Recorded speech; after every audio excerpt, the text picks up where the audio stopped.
Hello guys and welcome to my Keeper of the Light vs Mud Golems jungle guide. If you haven't already, you should really check out my Keeper of the Light jungling guide before watching this video. In the real jungle guide, I'll talk you through the basics about how this is done, what items I go for, pros and cons, all that stuff. So watch the real jungle guide before you watch this video, and then this video is gonna make a lot more sense. This video here is for you guys who have tried out the Keeper of the Light jungling style and are struggling to get the same fast level timings in the jungle that I am able to make. In this video I go into depth about how I move my hero, what I think about in certain situations, and what to do in case of these creeps and those creeps. Also, this gives me a good opportunity to show the hero's point of view, the player's perspective, which I know some of you guys have been requesting. I'm going to show you two replay examples. Firstly, I'll show you what to do in case of Mud Golems in the medium camp, and secondly I'll show you what to do if you are unlucky enough to get Mud Golems in the very first room camp. I charge up my Illuminate at 28 and I hope to get wolves or satyrs, because then I can kill off the camp completely and stack the other two camps at 53, but all of this I'm talking about in the jungle guide. During my video here I'm just gonna be referring to my jungle guide a whole lot, because there's no reason for me to repeat myself for those of you who already watched the jungle guide, which I'm guessing is most of you guys. If you look at my hero right here, I'm clicking between these two trees because when I stand right here then I won't block the creep spawn with my hero. Mud Golems here in the room camp is bad, but only if you get them in the very first room camp. Ogres and centaurs are not great either, but in this video I'll show you how to deal with everything. The trick here where I pull the creeps at 43 in order to double stack the two medium camps I also talk about in the jungle guide. I've been asked if I shift key when I stack and cut down a tree at the same time. I could have done that, but it's actually not even necessary. If you look here, I just attack the medium camp, and while the projectile is in the air I hotkey my quilling blade and click on the tree. So if you're fast enough with your hotkey, then it's not even necessary to shift key. You won't lose any time and the stack will still be successful. When I use this high ground jungle technique, for example on Keeper of the Light, I use the S key or the H key all the time. S is for stop, H is for hold. It doesn't matter which of them you use. But the reason I do this is that it allows me to control my hero perfectly, so I don't lose control of my hero and mess up a stack or get my clarity potion cancelled or something like that. When you're standing up here in the high ground and you're clicking on the neutrals, then you only have to click on the ground once, and then your hero will automatically run all the way around down to the low ground, and BAM! You lose 5 seconds and you got your clarity cancel. And this can be really annoying. With the S key or the H key I can make sure that doesn't happen. This is just what I do. Maybe you got a slightly different way to keep perfect control of your hero. Just do whatever works for you. When I'm pulling off the double stacks I use the H key to make sure that my hero is in exactly the right position, so I'm sure the projectile is gonna hit the creeps at 53, which it should. This stack here is very sloppy on my part, by the way. Notice that the trolls got 3 hits on me, which almost makes me fail the stack. I do successfully stack, but that's only because the hard camp is still very small. If I had been this sloppy later in the game when the camps got a lot bigger, then I would definitely fail the stack. Always try to stack so the range creep doesn't hit you at all. And by range creeps I mean both the range trolls and the range satyrs. And another thing, in my work developing this style of jungling I realized that it was a lot easier for me to just use baby steps and click right in front of my hero instead of clicking a lot further in front of my hero. For some reason this also helped me a lot, so my hero just didn't run down the hill for no reason. I'm sure those of you who have tried this will know what I'm talking about. In this replay I decided that there was way too many Mud Golems in the medium camp, so I didn't even want to bother killing them with right clicks. Instead I'm just gonna kill whatever is not a Mud Golem in the medium camp with my Illuminates. I just want my level 5 as fast as possible, so I can easily clear the hard camp stack. That is the only thing I think about. This time the stacking was a lot cleaner. The creeps didn't get any hits on me, so I'm absolutely sure that the stack was successful. I've seen some people making comments to my videos saying that my Keeper of the Light jungle style is good, but it doesn't really work if you run into Mud Golems. So in this video I'm just gonna show you that even with some pretty unlucky Mud Golem spawn, then it's still quite possible to get to level 7 at 6 minute flat. And let me point out that 7 at 6 minutes flat is still on par with Enigma, it is still very fast. As you can see, from now on I clear the room camp while aiming the Illuminate at the other medium camp. This way I'm slowly killing off the medium camp stack, and even though there's a bunch of Mud Golems here, I still kill the creeps around the Mud Golems, so it's still pretty efficient. This particular replay was never my intention to make into a video actually. This is just me randomly practicing in a lobby game, trying to figuring out how many clarities I want to buy in the beginning of the game and stuff like that. If I play a game which I know that I'm gonna use in a video later, then I'm probably not gonna be this sloppy, and also I'm not gonna be wearing these ridiculous items, I mean freaking Sunday clothes. But as luck would have it, this just so happened to be the replay where I get triple Mud Golems in the medium camp, which only happens once in a lifetime. This is never going to happen again. So that is why I ended up using this replay in the video. So in this replay here you should just ignore my weird starting items and my naked gloves of haste, which I'm running around with most of the time. In a real game, never pick up a naked gloves of haste in Keeper of the Light. Either get the boots of speed first, or save up 2k so you can get the completed Midas if the choice of items you go for. Notice that I cut down the trees all the time, every chance I get. The more trees I cut down, the bigger the chance that I will not fail the stacks. Here, by the way, the trees have just grown back, so because I didn't get the wolves or the satyrs in the beginning, I really want to stack this hard camp one more time. So this time I cut down a few trees here, so I can still stack both camps at the same time. Look at my hero here. I actually only have half a second window of vision to hit the medium camp, so you need to be really focused when you pull this off. I'm just gonna conveniently kill this wolf here, so I'm sure it won't run back to block the camp. I am tanking way too much damage in this replay, by the way. Again, this is just me being sloppy because I never intended this replay to be made into a video. When you pull off the strategy flawlessly, you never tank any damage, except for maybe when you illuminate the two medium camps at the same time and you need to be in XP range for the other medium camp, then you might tank a little bit of damage, but except for that you should never tank anything, and there's no reason for you to ever drop below 500 HP when you jungle Keeper of the Light, if you stay focused and really concentrate on what you're doing. So as you can see, even if you get triple Mud Golems in the medium camp, you can still get your level 7 in 6 minute flat. In this replay example I chose to max Illuminate, but in a real game I really recommend that you just leave Illuminate on level 3 and start leveling up your ulti and your mana leak. Look at this, triple Mud Golem, looks so weird. In this replay I'll show you what to do if you are unlucky enough to get Mud Golems in the very first room camp. First let me take a moment to talk about the tree cutting phase.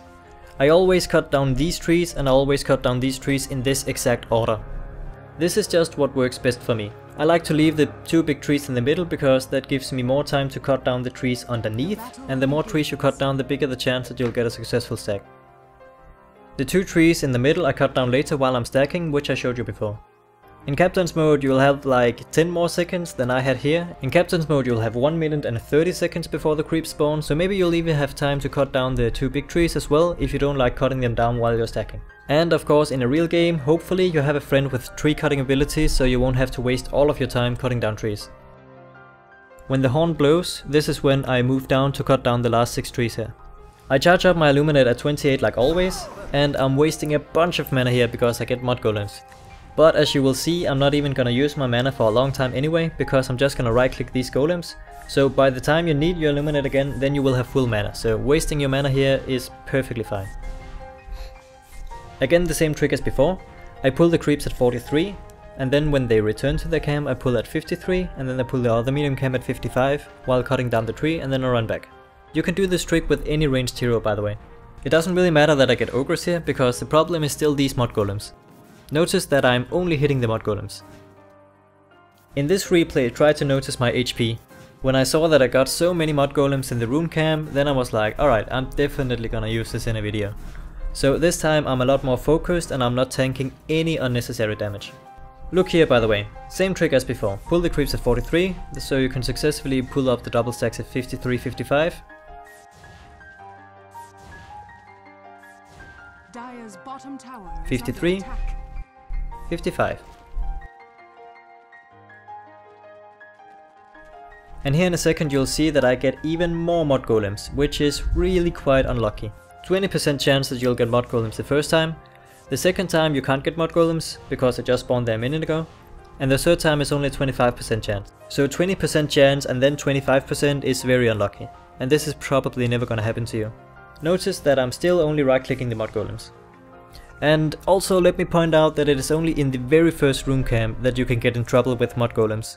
When the room camp is cleared the first time and you stack the other two camps and you come back to the room camp again, then it's actually a good thing if you get Mud Golems, because Mud Golems die fast to right clicks, which means you can save your mana. Again here same trick, pull at 43.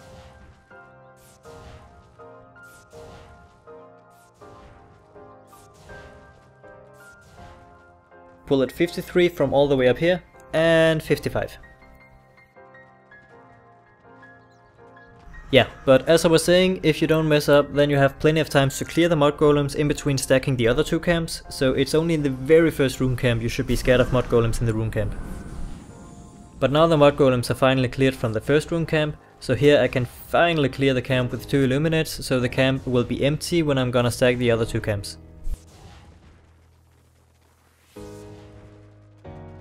I've also heard some people in the comments saying that Keeper of the Light is not a very impactful hero.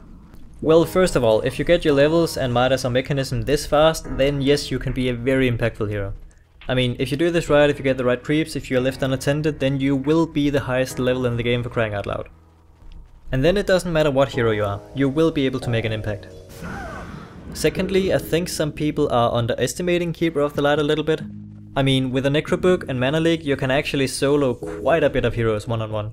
And with such a fast Midas here, then yes, you will be able to get stuff like Necrobook. Not to mention what he can bring to a teamfight with early Mechanism, Illuminate, Blinding Lights. He can push, he can anti-push, he can red. I don't know. I think Keeper of the Light is a fine hero. But guys, don't get me wrong, I am still very thankful for all your constructive comments, stating the pros and cons of what I'm doing and what I can do better. It helps to evaluate and it helps to improve my work. So big thanks to all of you out there who's making constructive criticism in the comments. Even though I got extremely unlucky in the rune camp, I didn't get any Mud Golems here in the medium camp, so at least I got that going for me, which is nice.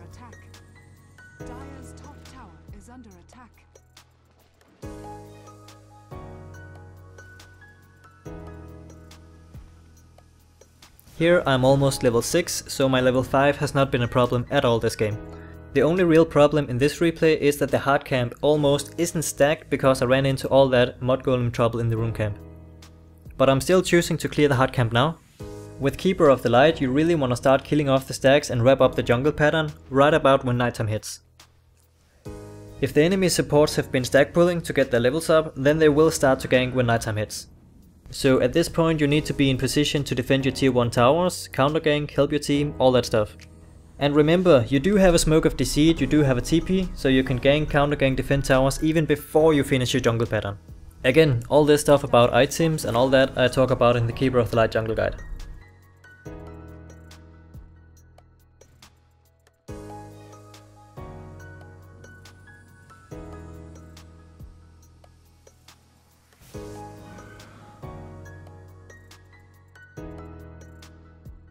I'm just gonna casually poke these 2 Mud Golems for no apparent reason.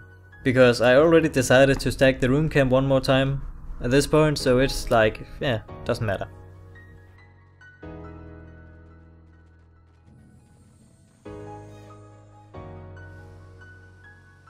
So as you can see, I get my level 7 at 6 minute flat again here, even despite that really annoying start with the double Mud Golem in the rune camp. And here, by the way, you can see it is quite easy to clear the Mud Golems with auto attack on Keeper of the Light. Keeper of the Light got a nice range, nice animations, so you don't need to tank any damage. So you are perfectly able to clear the Mud Golems with right clicks if you want to do so. This has been my Keeper of the Light versus Mud Golems speedrun jungle guide, whatever you want to call it. As always, give me feedback, what has been good, what can I do better. I've tried to improve the quality of my voice. I do hope all this stuff is improving by each video. This also wraps up my work on Keeper of the Light for now, I think. Except for the speedrun on the Radiant side, I still haven't given that an honest try yet. I'll try to do that a lot later when I find the time, but still I got a feeling that it is probably not gonna be as fast as this is. And also, a lot later on, it is my plan to play Keeper of the Light in pub games and team games to give you some in-game examples of how I jungle these heroes in real games and what I do with the farm and stuff like that. But that is way into the future when I don't have this much on my plate. Next couple of weeks will be more work on Drow Ranger, and hopefully I will be able to finish my Necrophos jungle guide, which I'm working on at the moment. Necrophos jungle guide I hope will be on this Tuesday, and if I'm not done with it then it's gonna be the Tuesday after that. If you like my speedrun and my jungle guides, then by all means subscribe, tell your friends, share my videos. My channel is just starting up here, so I could use all the help I can get. Thank you all so much for watching and see you next time.